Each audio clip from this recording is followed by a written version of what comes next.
This is Fam Electric Ghost, and we're here with Abila. How are you doing I'm tonight? doing good. How are you? It's great to have people on the show. We've been on the air since 2016. We're at over 1,200 episodes, so it's cool to be able to talk to people live in this space. And that's the first time you've been on the show, so welcome. Yeah, thank you. I'm excited to be here and congrats on all the success so far. Yeah, it's just fun. It's fun. I like podcasting, so yeah, I wouldn't do it if I didn't like it. Mhm. But a couple of things we'll get into before we get to the heart of your story. We always ask any guest on the program a couple of questions. What motivates you, and why do you do what you do? So the biggest thing that motivates me as a binge eating coach is really this mission to help people stop feeling alone in their binge eating struggle. And I got here after many years of struggling with food myself. And are you okay if I go in a bit of the backstory, how Yeah, I that's got fine. here? Perfect. I'll make it pretty simple, but basically, I had started dieting in 2015. I looked up how to lose weight. I started counting calories, downloaded my Fitness Pal, was counting like 1,400 calories a day. And I did start to lose weight really rapidly. But I thought that was just going to be the end and I was going to live happy, healthy ever after. But that's when my first binge happened a couple months later.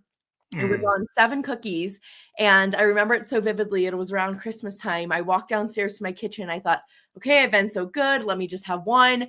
And I was filled with like this overwhelming desire, almost like I was out of my body. And I kept eating another and another and another until I had eaten 7. I felt so guilty, so terrible, but I thought, "Okay, I won't do that ever again. Let's just leave that in the past." But then slowly over the months, it started happening every week. And then it got to every day. And then I was like, rapidly gaining weight. I couldn't stop eating. I felt like no matter how much I ate, I was never satisfied.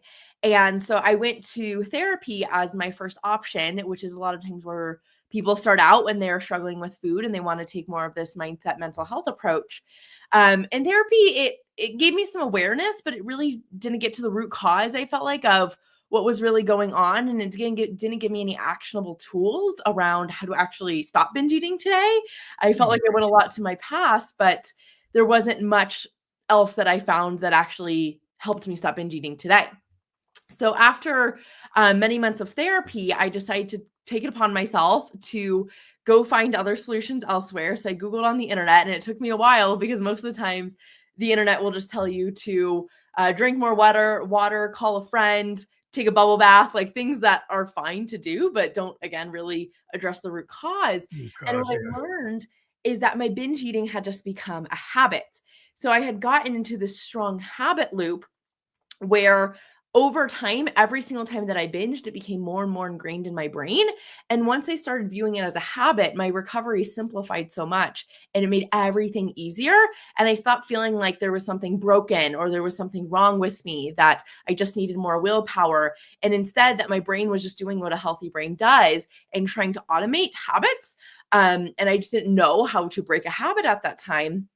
And so that's really why the mission behind why I do what I do today is to help show people that they're not broken, that there's nothing wrong with them, that they don't just need more willpower, and that if they have been trying other things, other just things Google suggests, or trying other diets, or even going to therapy and it's not working, that they're not alone and that there is a different way out. yeah, there's a lot of things people get into like bad loops, and it's like because sometimes like I think your body goes into it like these bad loops because it's like trying to stay safe. And Hmm. and then you get something that makes you feel good and makes you feel like, well, that's a safety thing. Yeah, So, like, you might absolutely. people get drawn into things, fear, safety.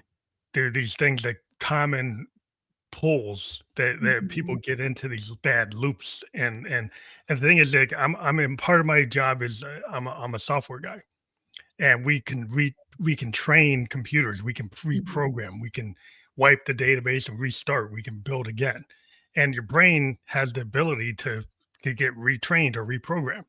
um, Mhm. and a lot of times people don't realize it's not that, like like you said, you don't stay permanently broken. You can Mhm. remap the pathways and get yourself into behaviors that, like, that's not safety, that's a habit that you could break. That's Exactly.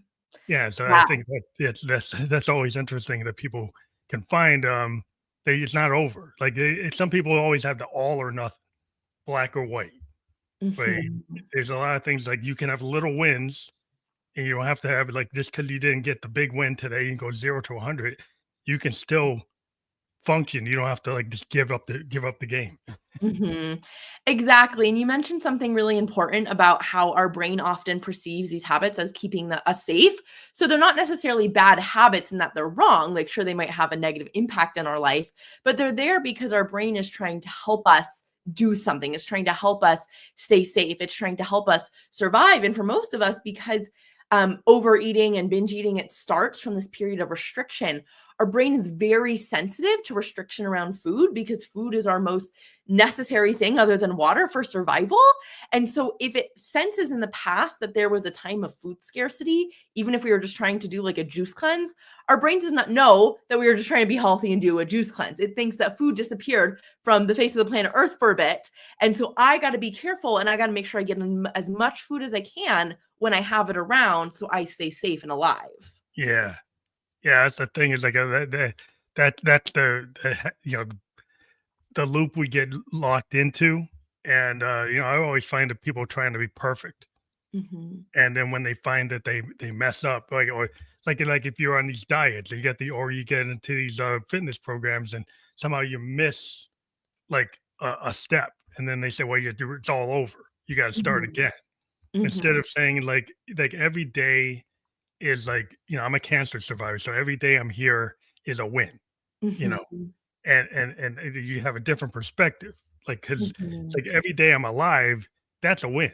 Some people might say, "Well, I'm having a terrible time," but like in my mindset, every day I'm here, that's a win. That's a base win, and then there's other things I can win, you Mhm. know. But I kind of digress. But I think, like you're saying, like I think you have to like look at the bigger picture, and sometimes not do the all or nothing, right? Right, absolutely, and all or nothing is a big problem that people get into around food is it's either they're perfect and they're on track and they're eating clean and healthy, or they're saying, "Screw it, I'm at the birthday party, I just wanna relax a little, I wanna eat it all, I wanna have the dessert," and then they go all off track, and what I really take is this approach of moderation, which can definitely be more of the more difficult way to find, Yeah.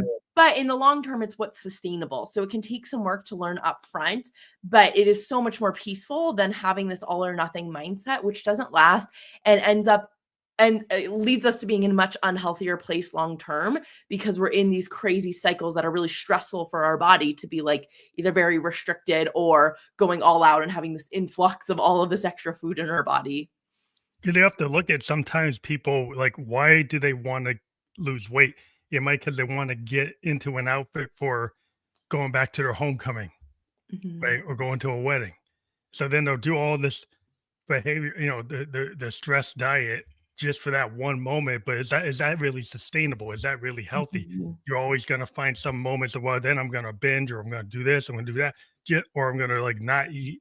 And it's Mhm. like the balanced approach, like I'm a Buddhist, like having balance and harmony is Mhm. a hard thing. It's like you're never all the way there. It's something you have to do work on. Mm. And people want to be able to say, well, I'm done. But like as a jazz musician, it's like I'm never done. It's like I Mhm. can keep on playing until I can't play. I can't, you know, play my instrument. So Mhm. it's like I can keep on going forever. But like some people think it's like music's like a young person's game. Well, if you're a pop star, maybe. But Mhm. if you want it, if you're in it because you love it or you like the form, you could be playing in a classical orchestra or as a jazz musician until you can't do it. It's not about Mhm. your image. It's Mm. about like what is it your motivation? Like why do you want to eat healthy or what are you trying to do? Can Right. you make it sustainable, right? Exactly. I love that example too, because it's something I really try to ingrain in people and my clients, especially, is that we're never going to be perfect eaters. I am not a perfect eater. I teach this more intuitive way of eating, of listening to your hunger and fullness, but people will turn that into a diet too. They turn it into the hunger and fullness diet where they're trying to perfectly eat to hunger and fullness. I'm like, no, like, normal natural eaters, they'll eat to hunger and fullness 90% of the time, but there's times they accidentally get a little too hungry or they eat before they're hungry or they overeat a little. And that's going to be part of life. So part of healing our relationship with food too is learning how to feel comfortable in this messy middle.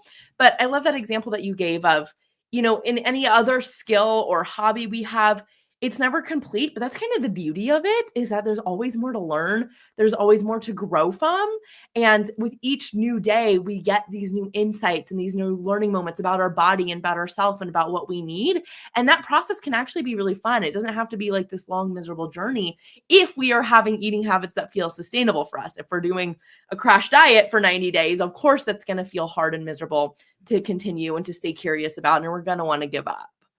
Yeah, because like moderation and like binging, because it's like a lot of times I remember going to college, and that was like the binge like Hall of Fame. Like everybody like eating in the frats, like binge eating for like fun, binge drinking for fun. People Mhm. doing things that were like not appropriate, but they like, oh, it's cool. So Mhm. there's like a fad, or you're being pressured into it by peer pressure. And so a lot of times, like some of those things that I saw in college, like people continued that into their Mhm. workplace, and then they continue that into their adulthood, and they have kids, and then their kids see their behavior, and then it repeats. It's Mhm. like so they just didn't get out of their loop, and then they actually passed the loop down. Mhm. Right. And Phantom, you pointed out a really important word there, which is that you've learned that it's fun. Right? So your brain has now been connected. Oh my gosh, I had these fun college memories drinking, and we'd all order big pizzas at 2 a.m. and it was so much fun. Right. So then your brain has learned this connection of these eating habits are fun, they're safe. And so then as it goes on, that's still the lens that your brain is viewing it through, even though it's causing you a lot of pain. So really if we were to simplify it, the key of overcoming all of this is showing our brain the pain that is causing us, and not in a way of beating ourselves up and calling ourselves horrible mean names, but in more of a compassionate, curious way of a deep awareness and knowing of, look, right now my brain is telling me that if I get a lot of food right now, it's going to be fun, it's going to be enjoyable, but let's pay attention to how my body is going to feel right after and see what I can notice that might not be fun about this experience. And a lot of people say, oh yeah, I'll feel really bad after. Feeling bad, if you just say that, that's gonna go right over your head. You need to get really Yeah, specific. So something that I noticed, which was super interesting, for example, gummy candies. Every time I'd eat a gummy candy, I'd get this coating feeling on my teeth where it felt really grainy and my mouth felt really dry, and I could like feel the sugar on my teeth. And I have learned to absolutely hate that feeling. It bugs the shit out of me. Sorry yeah. if I'm not allowed to That's okay. but it really just like it gets to me so much, and so I have now decreased my desire for gummy candy because I absolutely dislike that feeling a lot. Yeah, you don't like the Um experience. The Right. experience, like, it was kinda like, rock pops. Back in the I'm a child of the '70s, and the kids would have these rock pops or whatever. They'd be popping all over the place, and, like, it was annoying. Yeah. People would get like, you get in trouble if you ate them in class. You get thrown to detention. Mhm.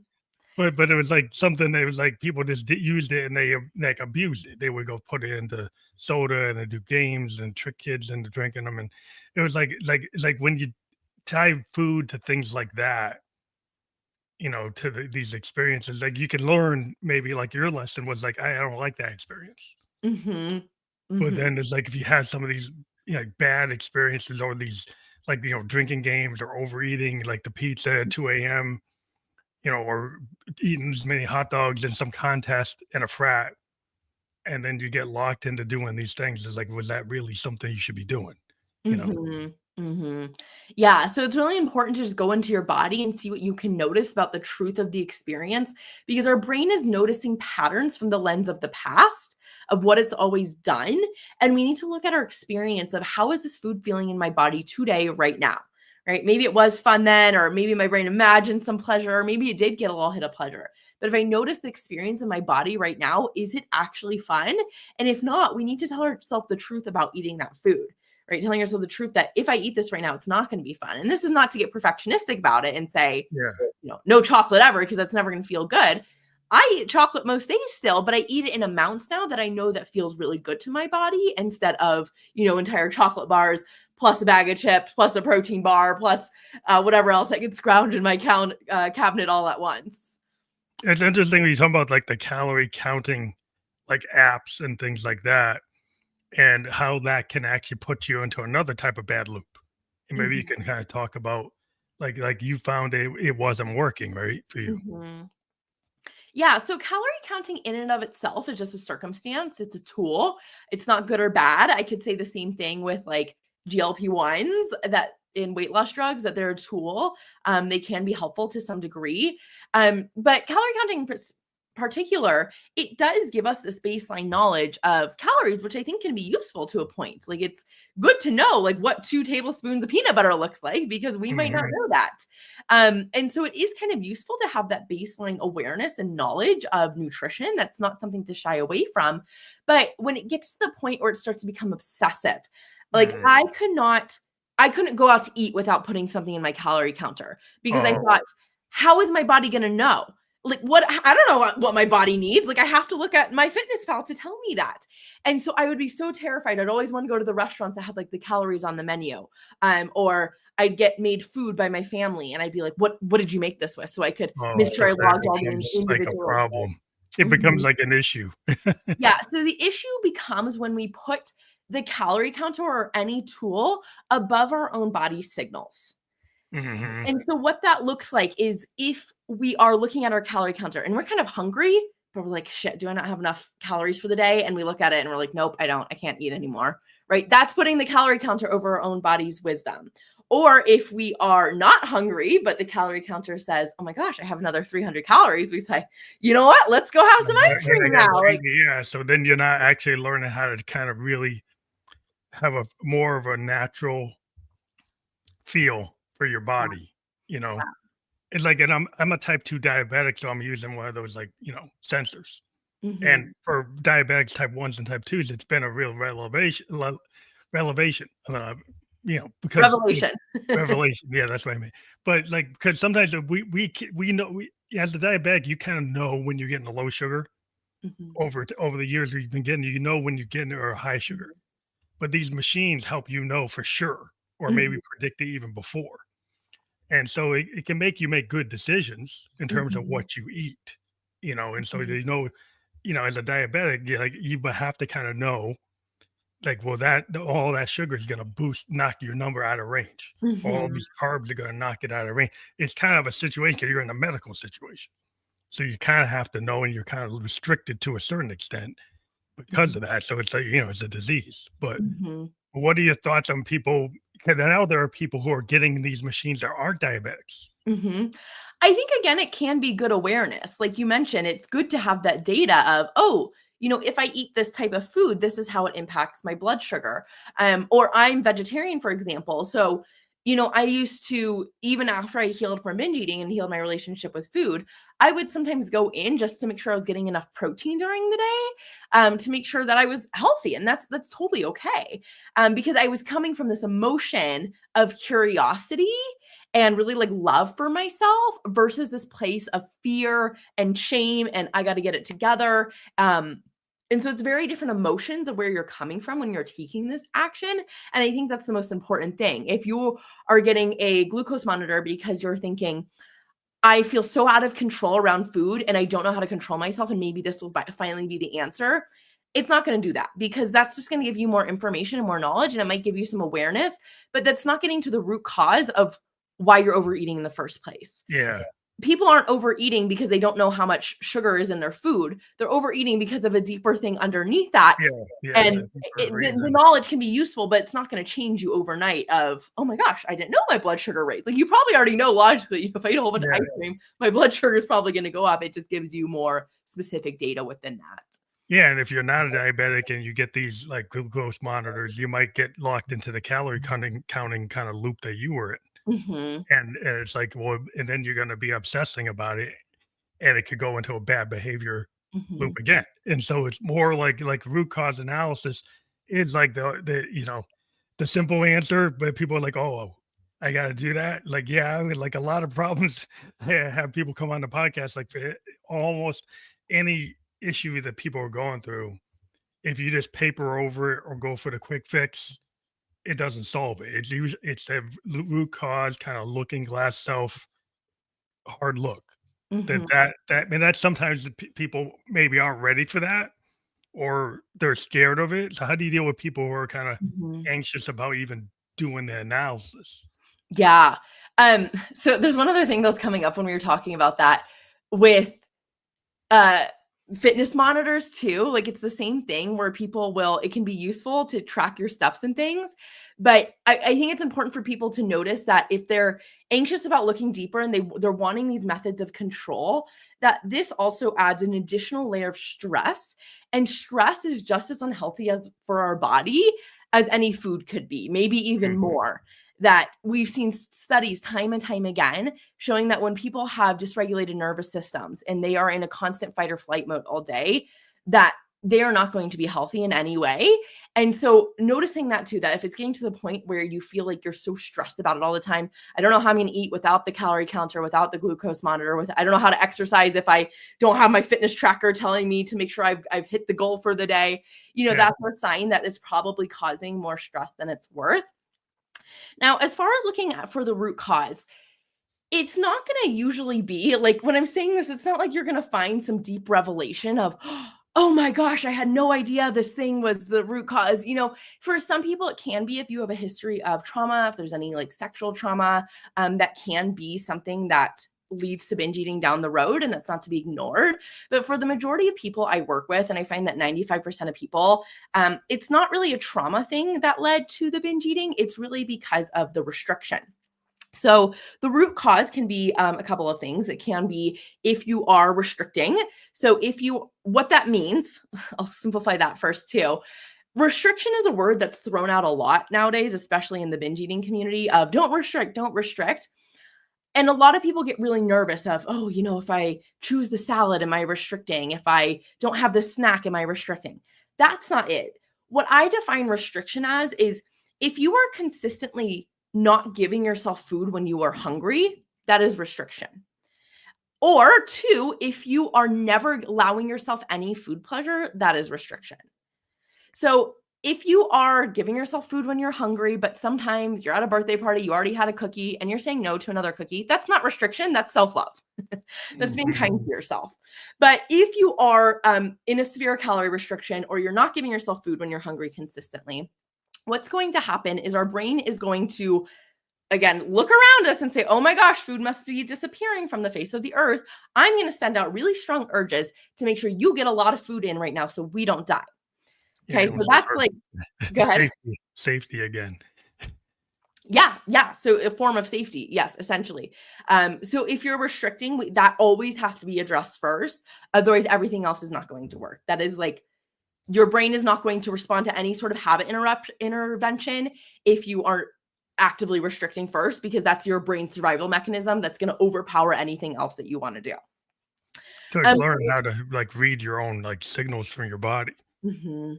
And learn how to not to overreact or underreact. Because there's again the kind of balance.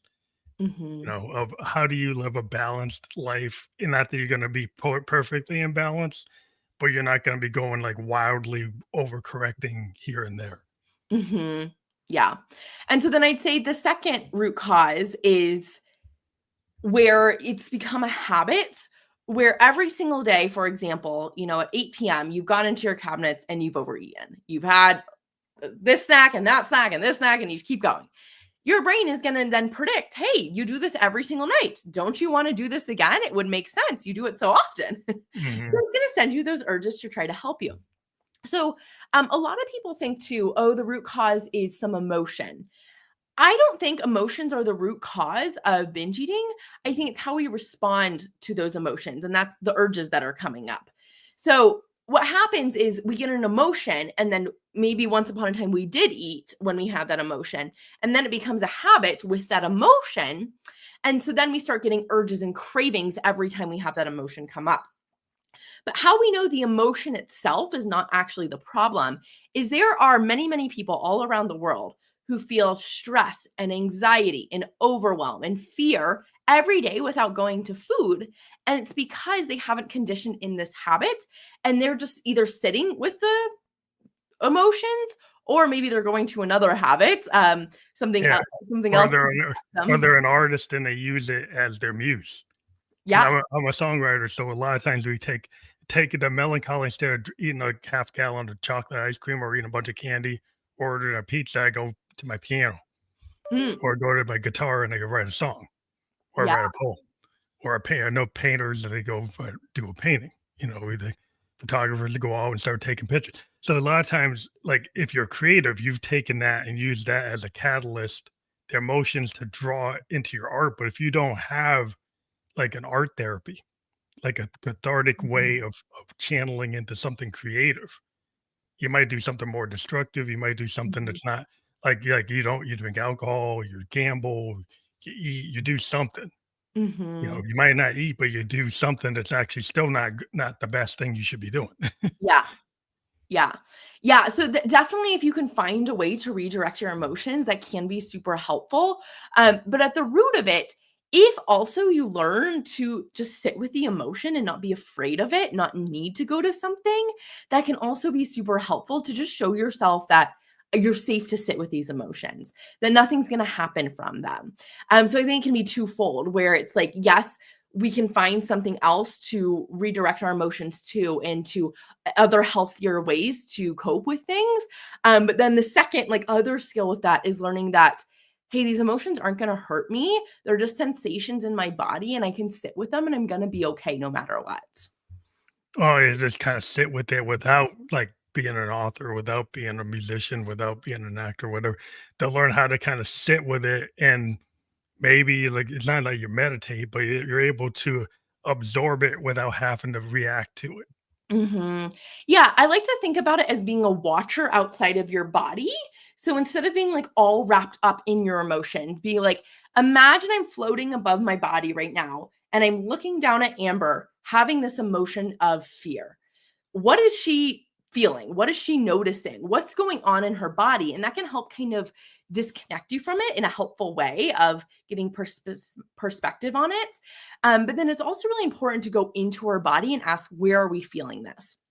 So this is how we process our emotions a lot of times, and we can process our emotions in many different ways, but a lot of times emotions start to feel really overwhelming when we try to get very logical with them and we think our way out of them in the moment.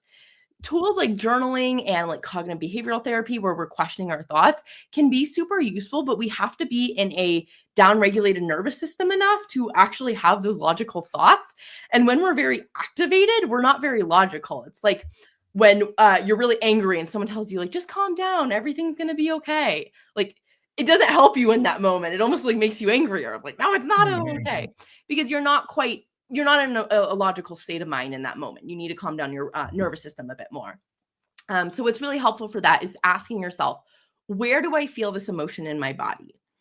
Do I feel it in my chest? Do I feel it in my stomach? Do I feel it in my fingers, my arms, my legs?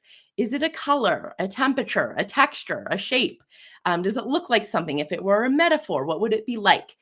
All of these things will help us to start to actively process that emotion and get out of our heads and into our body, which is a very grounding process. And then it helps us so the emotion doesn't feel so big and overwhelming, overpowering. And we actually feel like we can go throughout our day with that emotion kind of like hand in hand with us, like we're holding its hand, but it's not overpowering us anymore. That's interesting because that's more of a logical brain versus like left right brain, where a musician might take that emotion, put it into the piano, put it into a sax. It's more of a flow state. You go Mhm. in and pull in the subconscious mind, and things that you're not logically thinking. You're using like your art skill, where you're more kind of pulling the muse. Mhm. You're pulling the inner and the outer, and you're using your skill as an artist to do it. Mhm. But a lot of times, as an artist, you're not logically thinking. You're Mhm. coming from a lot not logical place, and sometimes you solve that pain in less of a logical way. Mhm. Yeah, I can see that. That makes sense, on how you could use these other things as outlets too, to really get in the flow and get more into your body as well.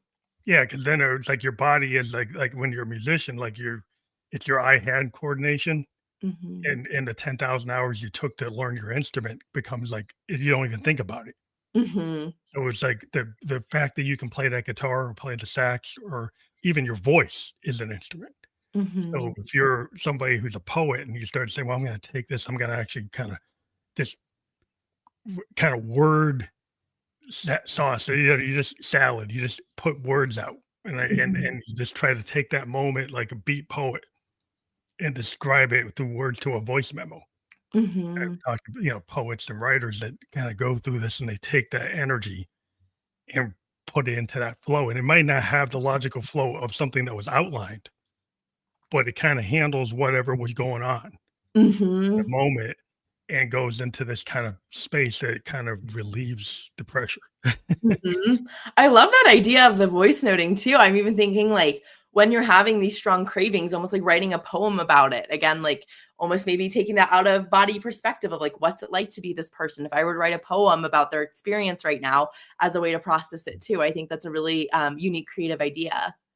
Yeah, I just like, coming from the arts, I always put it through that lens. Though I Mhm. know not everybody feels like they have artistic capability, but I feel every human is creative in some way.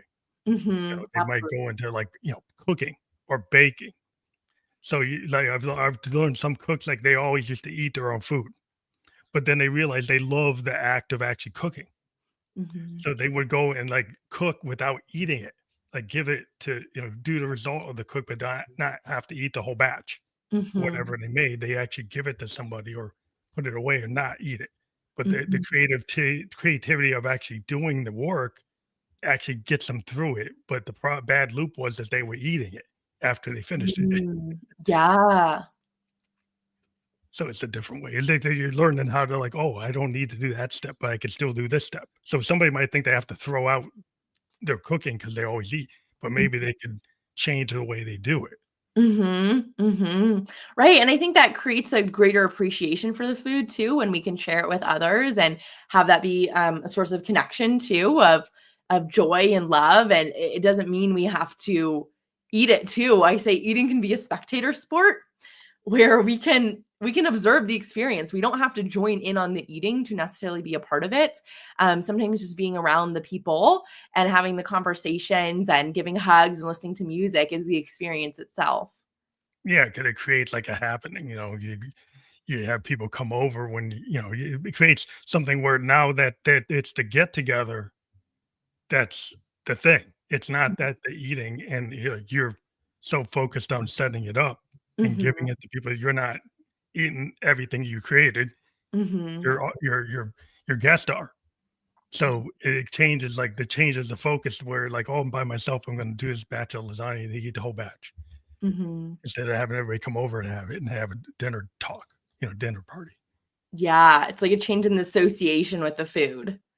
Yeah, if you can change associations, because I think some people like, like you said, they get associated with that feeling, like chocolate, ice cream, you know, Mhm, pizza. There's certain like foods that get associated with like, that makes me feel better if I order that pizza or I get that 6 pack or whatever. Like you mhm, get certain things that get associated. If you can kind of break the association and say, well, how could I feel better without doing that?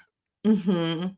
And the way we eat things becomes an association too. So for me, like my binge food was always Nutella because it was something that we always had in the house, and I always felt like I wanted to binge on it, but I never allowed it to myself any other time.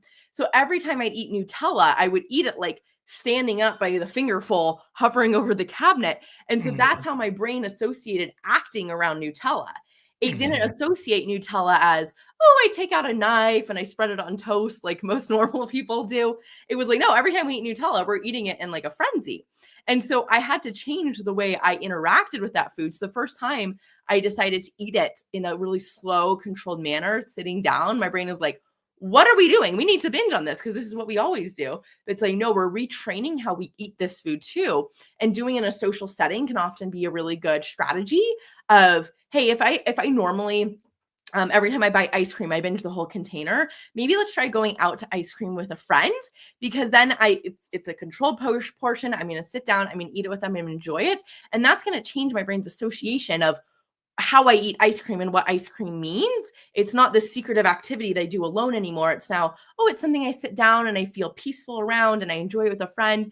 And so it kind of creates a joyful memory in a different way, which I guess could maybe eventually lead to a different problem. But it changes how we think about this food and the shame and the guilt and the anxiety that might be around it. yeah, and a lot of times there's the guilt, and like, the comes like in the shame. Like you go into habit, it might make you feel elated, and then you feel guilty and shameful that you did it. Hmm. So Right. it puts you in this kind of loop of like it goes up and then it goes down. Mhm. So you're like in the middle, like eating that pint of ice cream. You're like, yeah, yeah, yeah. And then after, like, oh, like I shouldn't have done it. Mhm. So it's like the high low. So you're it's like your whole experience. Are you addicted to that experience that does the high and the low? Is it the whole experience that causes that cycle? Or you just are you just addicted to the high part of it, or are you addicted Mhm. to the whole thing? Mhm. So I actually just recorded a podcast on this on my own podcast, Become a Confident Eater, about giving up the highs of binge eating because a lot of times the highs and the lows can almost feel addicting in themselves. It's like this roller coaster. And if you're someone who like hates their job and every day just feels like groundhog day and it's so monotonous, sometimes these highs and the lows, they can feel really exciting. It's like a toxic relationship where it kind of like draws you in and it's like, "Oh, do they love me? Do they not love me?" And it keeps you it's toxic, but there's something really exciting about it too. And that can happen with binge eating where it's like we know we don't like the lows, but sometimes we get almost addicted to the cycle of the highs and lows in it. And Hmm. it's important to realize is that our brain often tells us this is what I call telling yourself the whole story. Our brain normally tells us chapter one of the story. I eat the food, it tastes delicious, the end. Good night. That's not what happens though in reality. The reality is chapter one happens, and then chapters 2 through 10 happen where, oh no, I'm looking at the wrappers around me. I'm feeling that guilt and shame start to wash over. I check in with my body. My stomach feels really bloated. I'm getting that sugar high that I know is about to crash. I'm not going to sleep good tonight. I'm going to wake up in the morning feeling guilty and I step on the scale and oh my gosh, it's gone up. Like that's the part we don't tell ourselves in the beginning, but that is the low that happens. And the high is like 5 seconds that we put it in our mouth Yeah, yeah. and then The it's gone. consequences are all. There's a lot more steps to the consequences than the benefit. Like Mhm. like the thing that you're getting, the elation only lasts like it's really not, it's fleeting is what Mhm. they are, the idea, the language for it. I think that fleeting moment, and then you have all these other moments that's like, wow, you regret. Mhm. Right. It's And even like visualizing that graph for yourself could be interesting of like this big spike and then this really low that keeps lasting. And sometimes there has to be a little bit of a grieving process almost in giving up this habit of, I am giving up this high that I'm not going to get anywhere else in life. There are no other natural dopamines that are going to give us the same high as these artificial um foods essentially that are going to give us these high levels of sugar, of carbs, especially when we're binge eating them. We can tolerate them in amounts again that feel good to us in moderation, but once we start binge eating on them, then they're getting to these high levels that we're just not going to get the same way in our life, just like with alcohol or drugs, porn. All of these things are giving us this ultra big hit of dopamine. And so sometimes we have to grieve that and understand that we're not going to get that giant hit of dopamine. But that's really good news because all of these other natural forms of dopamine in our life, when we exercise, when we have a good conversation with someone we love, when we're walking outside in the fresh sunshine, they feel really good, and I think they feel better than the artificial highs. yeah, And the good news is though that they last. You feel good and then you continue to feel good. It never goes down. You go on a nice walk, you feel great in the sunshine, you come back in your house and you still feel amazing. You have a good conversation with a friend, you feel great in that moment, and you leave in your car and you still feel amazing. So yes, you might not get those high highs ever again, but the good news is you're never going to get those low lows as well. yeah. You can find, like, I love, like, I'm a mountain biker and I love going out like on the trails on my bike and with my buddies, and just riding the trails. That in itself gives you like a certain level of Mhm. dopamine hit when you're climbing. You're able to get your body into shape to be able to climb the hill, come down the hill, make it through the trail, not fall off the bike, be able to be in that experience. And even hiking, in the woods is a different type of feeling. It's kind of like you're in touch with nature, and you get a lot of gratification of like just noticing what's in the woods, from the Mhm. butterflies to the chipmunks and all the different, just having that experience and being in it. Maybe not wearing your Walkman and actually listening to the river. Mhm. And just finding other things that are like better for you. That walk in the woods is a lot better for you than eating a pint of Ben and Jerry's or Haagen Dazs. Mhm. Mhm. A really good example too that I think helps people conceptualize this is if you think about like heroin, a drug that is supposed to give you the highest high of your life. we don't usually sit here and tell ourselves, oh my gosh, I just really want to do heroin. I just want that high. Because we Mhm. are telling ourselves, well, I don't want to do that because I don't want the lows that come after. I know the consequences. I know that that's not going to positively impact my life. So that shows our ability that we can do this. We can decide that the high highs aren't worth it and that Yeah. we know the low lows. But it's just a different thought process that's happening. But we can adapt that same thought process to anything, to around food, to around our phone, to around alcohol. And once we start to shift, and this is something I've actually done in my relationship with alcohol too, is um, really starting to shift to show my brain like it's not worth it to me anymore because I don't like the way I feel after. Even after like Yeah. 2 drinks, it just doesn't feel good to me. And because I've noticed that, I've showed my brain so many times, and I tell myself before I even look at the menu, I'm like, I wouldn't really want to drink right now because I don't think that's going to feel good. That helps create the habits that I want to have fairly effortlessly. Like we don't have to willpower our way through all day thinking, oh, I'm not going to do heroin today. I'm not going to do heroin today because we just don't want to do it.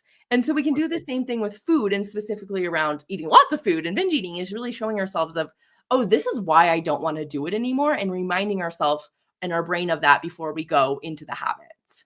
Yeah, there's a lot of times, like, in society, if you go to restaurants, like, the portion sizes are so big. Mhm. It gets you used to something that's actually not like the normal portion. So if you're out eating out versus you cooking for yourself and you do more balanced diet, you'll see it like they're giving you more than what you should actually be eating. So Mhm. then you maybe your baseline gets set to a baseline that you shouldn't be on. And then if you binge on top of that, you're already kind of pushing it. Yeah. So it's like a lot of times it's like kind of understanding is like understanding like basic nutrition is something we're not really taught. Like I Mhm. was a child in the 70s, they had home economics. I heard they don't really teach that anymore. And so people probably don't really learn what what a good nutrition is. You go to your doctor, sometimes they don't even tell you. In your normal doctor, you have to go to a nutritionist. Your Mhm. family doctor is not really telling you anything other than prescriptions and procedures, Mhm. but nobody's telling you what is actually a good diet. Mhm. Mhm. Right. And beyond that, how do we actually stick to it too? Even more importantly, right? Once we learn, okay, this is how we're supposed to be eating. And then the next step is how can we address our psychology to make sure that our brain is on board too with eating these foods? Yeah, because like if you get these like rewards of eating out and the portion size are not normalized, they're like outside the norm. And then so if that's your like if you're starting to get like this like it's kind of like you're not binge eating, but you're getting something beyond what you should be getting. Right. Mhm. And so it's setting you up to maybe go down the road to Mhm. get caught up in binging. Mhm. Mhm. You're getting Right. primed to go beyond what the norm really should be for your body type, Mhm. you Mhm. know? Yeah. And that's what I think is important to notice is that it's not our fault. Like our food systems have changed so much. Diet culture has changed so much. Like there's so many other factors, and people, I see them blaming themselves all the time of, I just need to try harder. There's just something wrong with me. And that's just not the case. Very rarely is it a case of, oh, you're just not motivated enough. In fact, I think dieters are the most motivated people I've ever seen in my life. Mhm. And they are really good at trying to stick to their diets, but they're just using the wrong tools and the wrong information sometimes for what they're actually trying to do. You also have to we're always getting hit, we're getting pinged by all the advertising. Mhm. So, and so, so we're getting hit with all this stuff from like if you're even like on your phone doom scrolling, stuff is coming Mhm. in. Mhm. Telling you you want go get this from DoorDash, go get this from Uber Eats, get this. It's easy, it's fast, it's convenient. And Mhm. so you're getting hit with all these things, and then you also might have your internalized issues. And so, Mhm. like, if you don't learn how to like maybe get pulled, not so pulled by the cues you're getting hit with, you're kind of getting overwhelmed with all these cues that aren't really they're not in your interest. They're in the interest of somebody that's gonna make money from Mhm. you doing it. So you have to learn how like how do you navigate in this world that where you're getting hit with all these like inputs? How do you start to screen it, get the noise out? Mhm. Food noise is a term that's been really popularized recently to describe this experience of thinking about food constantly. And I think a big reason, beyond just the dieting too, there's some other things that can contribute to food noise. But a big reason that food noise is happening is because of our high level of technology use and the amount that we're shown food every single day. You scroll on Instagram and you see this food ad and this food ad and then this diet. And then, oh, here's a ad for Wegovy and for GLP-1. So maybe I should go restrict this. And so we have all of these messages about food coming at us from so many different angles and lenses all the time that I think, we all could be good with some less technology use, but I think use this as one more reason of, hey, maybe let's take a little Instagram break and delete it for a little bit. Hey, maybe tonight, instead of turning on the TV, let's read a book, because that's going to allow us to tune out all this other food noise about everyone telling us what we should eat and what they're selling us and the latest new diet. And instead being like, what does my body need today? What would sound good to me and what would really fuel me up in a way that feels nourishing? Yeah, they kind of get, that's what I find, even as artists, that we're so connected to these phones. I always have to tell artists, like, shut your phone off, because actually it's interfering with the session, because you're looking at it while you're trying to write. So you kind of need to get away from the noise, because it's pinging you all the time. And as a writer, sometimes you need to have some quiet time. And I think as a person, like you're saying, you need to get away from that magic phone that's giving you all this input, and kind of go into your own thoughts. Because you're being given thoughts, you're being given what to think about. And are you actually thinking about what's happened? And the thing we have, it does take some time to actually process what you've heard. But if you keep on hearing like all these things, but you never really took the time to think about the thing you heard 10 minutes ago, because you just heard another 10 things now. It's like you're so overwhelmed. It's like, are you really processing what's going around you, and what is important to you, and what important to you, being driven by somebody else's point of view rather than your own point of view. Right. And a lot of all of this information too, and the overwhelm that comes with it, is a big reason I see people continuing to eat, because they have no idea how to be bored. Boredom is like the most foreign emotion to anyone in today's society. Yeah. So the second that they turn off their phone or their TV, it's like, oh my God, what do I do? I don't know. I'm going to keep eating. I'm going to keep eating. They're searching for something, for some sort of stimulation.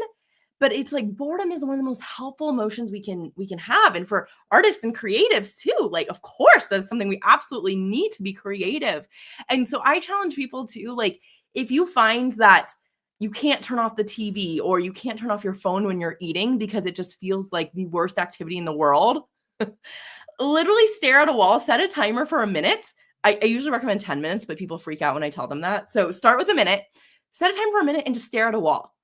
And it might feel like the hardest minute of your life, but then you're building the skill of being bored, and you'll be surprised how much better you feel after, how much more clear-minded you feel, because your brain is having to process the last 30 days of information that you've been shoving in it, and it needs time and space to sort through all that information too.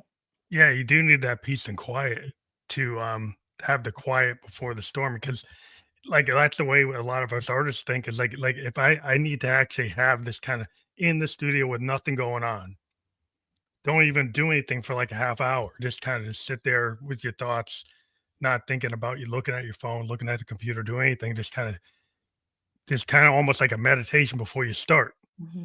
Because if you do that, or even go for a walk and not listen to music, like just go for a walk and not have a Walkman or your phone or earbuds in. And people find it very hard, like you're saying, like people can't, you're at a dinner table with everybody in your family, and everybody's looking at their phone. Nobody's having that 1970s conversation before the TV was at the dinner table. When people didn't have a TV at the dinner table, they actually used to talk. It's like, well, that's a new idea. Well, and what's interesting too is when we're using all these things throughout the day, think about our dopamine as like a lemon that when it gets all squeezed out in the first hour of the day, because it's all of this information and we're learning which to our brain is dopamine. Then when we get to the end of the day, there's nothing left to squeeze out of that lemon. So then those conversations are actually less pleasurable to our brain. They're not as fun. It doesn't seem as exciting. And same thing, you sit down with a healthy meal, that meal is not going to excite you as much as it could because there's nothing left in your brain's tank of pleasure, basically. You've squeezed it all out. So if instead you kind of even just like waiting till later in the day to use social media and technology and doing some of these more natural things of cooking and going for a run, just these natural pleasures, then we actually will be enjoying our food more, enjoying our conversations more, and it'll feel easier to sit and enjoy our food because we have the natural dopamine stores available versus having them squeezed out by 8 a.m. in the morning. Yeah, totally. You're exhausted. You exhausted yourself through all this activity. But I think we've come to the kind of close of the show today based on our time frame. But I want to thank you for being on the show. But we do have your link there, the confidenteater.org/urge. So if people click on that, what do they find there? Yeah, so that's where you're going to find my guided urge audio to help you stop a binge in its tracks. So I created this audio because it was something I desperately wish I had in my journey, which was someone to lovingly and gently yell at me and say, you don't want to do this. Remember the pain that it's going to cause you. And so what I do in this audio is I give you some reminders about your higher brain, your lower brain, and how your urges aren't something you actually want to act on. I take you through a visualization that is going to help you see what happens if I binge right now versus what happens if I don't binge, and how good I'm going to feel and how proud I'll be. And so it's a really effective audio. It's 7 minutes. So it's the perfect length to like pop in your ears when you're having a craving. So I really recommend starting with that. And from there, you can also find other things on my website. You can find my podcast. You can find how to work with me. My Instagram, I have a free Facebook support group called Become a Confident Eater. If you want to talk to someone a little bit more in a community setting, you can find me there too. That's awesome. I want to let people know that will be fully clickable in the description of the podcast type of platform that you want to watch or listen on. We've been live on Facebook, LinkedIn, and YouTube. We will be on multiple platforms like Spotify, video podcast, Apple, iHeartRadio, Amazon by tomorrow. And so, yeah, we'll create a landing page for you and put it out there for your fans. And they pick whatever platform they want. That'll be out in the world by tomorrow. But I want to thank you for being a guest on the Family Electric Coach podcast. Thank you so much for having me, Phantom. Have a good